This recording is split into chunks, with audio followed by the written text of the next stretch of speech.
Top 5 hidden messages in The Truman Show. Number 1. Let's go all the way to the credits for this one to find out that it's co-produced by Richard Luke Rothschild. The Truman Show is a movie made by the Rothschilds family. Number 2. The Masonic Beehive.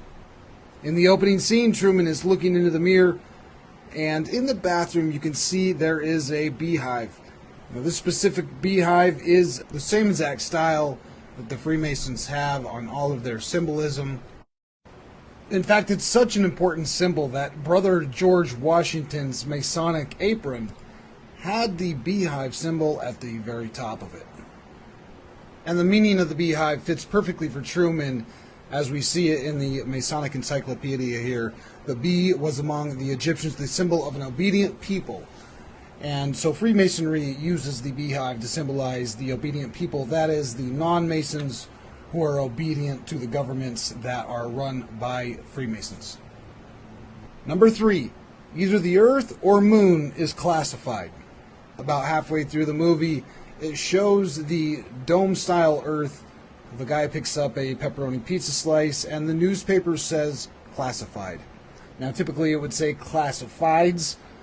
However, in this case, the S is omitted, and that means that it is not a classified section. It means that the information that they're displaying is classified. There's 2 significant things that are shown here. Number 1 is they are in the moon. This is the HQ inside of the moon. And the second one is that the camera has just panned from the dome-style Earth. So either something about the Earth or the moon is classified. And that leads right into number 4, flat Earth references. The Truman Show is littered with flat Earth references, starting from the very beginning opening scene, which wasn't in the movie, but we can find it in the script. It says, "Personally, I think the unconquered south face is the only one worth scaling. Of course, it's a 20,000-foot sheer wall of ice, but when did that ever stop me before?" So we have unconquered. Humans haven't conquered it yet. It's in the south, and it's a 20,000-foot high sheer wall of ice.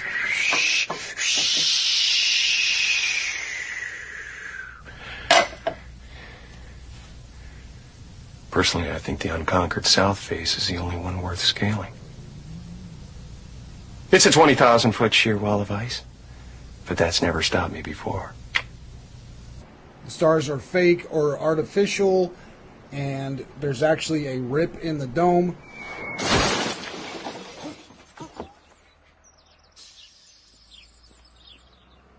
Sirius is the brightest star in the night sky, and it's also called Dog Star.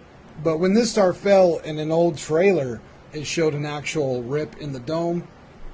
However, in the actual movie, that's kind of covered up with the lamppost and the rip is not shown. The Truman Show logo shows a picture of Earth, which doesn't make a lot of sense for the Truman Show itself. You would think that it showed a picture of Truman's town. But the funny thing is, the dome that Truman lives in over there in Hollywood actually pans out and turns into Earth. Right here, it just changes from Truman's dome into the sphere Earth. So it seems that the Truman Show logo itself is showing that this is not a story about one town, it's a story about the Earth. There's a globe in his garden that he later uses to sneak out when he's escaping from the town. Here his friend has moved that globe aside, and he says that Truman's gone. Truman's radio is another sphere Earth. He does have vitamin D, which he needs to take because he's not getting any real sunlight. And as we've just seen, Truman's Earth is an actual flat Earth with a dome over it.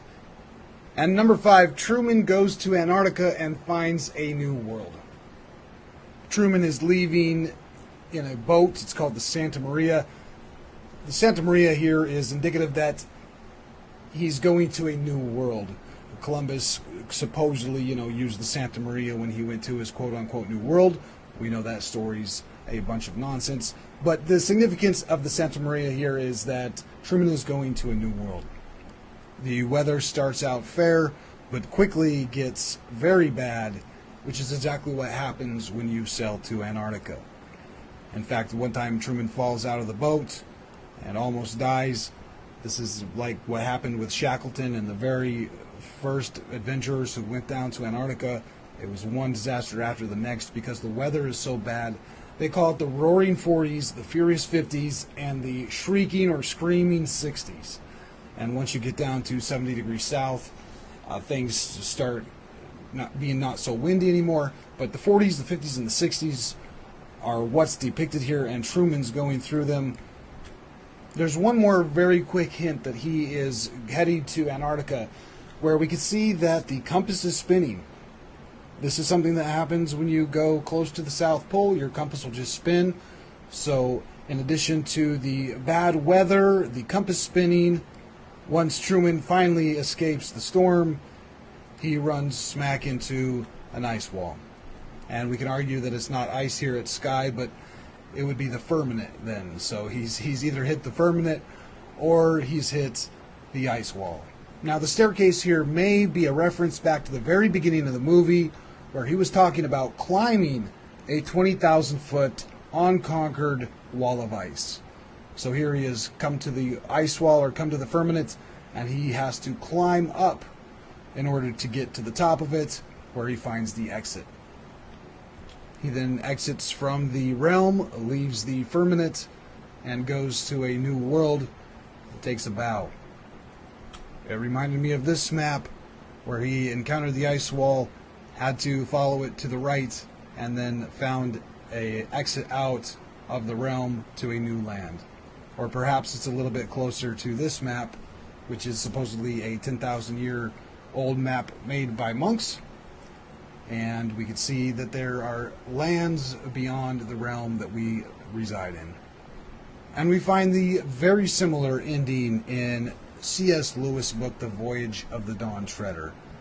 They are taking a boat and sailing away from Earth. There was no need to row, for the current drifted them steadily to the east. None of them slept or ate. And when the third day dawned, with a brightness you or I could not even bear, even if we had dark glasses on, they saw a wonder ahead. It was if a wall stood up between them and the sky, a greenish-gray, trembling, shimmering wall. Then up came the sun, and at first rising, they saw it through the wall, and it turned into wonderful rainbow colors. Then they knew that the wall was really a long, tall wave, a wave endlessly fixed in one place, as you may often see at the edge of a waterfall, and it seemed to be about 30 feet high. But for now they saw something not only behind the wave, but behind the sun. So it seems like the sun here is an illusion. They can see stuff behind the sun. But now they looked at the rising sun and could clearly see things beyond it. What they saw eastward beyond the sun was a range of mountains so high that they never saw the top, and the mountains really must have been outside of the world. For any mountain even a quarter or a 20th of the height ought to have ice and snow on them, but these were warm and green and full of forests and waterfalls however high you looked. No one in the boat doubted that we were seeing beyond the end of the world, into Aslan's country. My friends, we have arrived.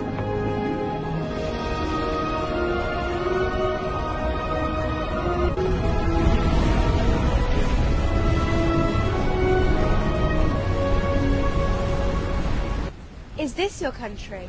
No, my country lies beyond.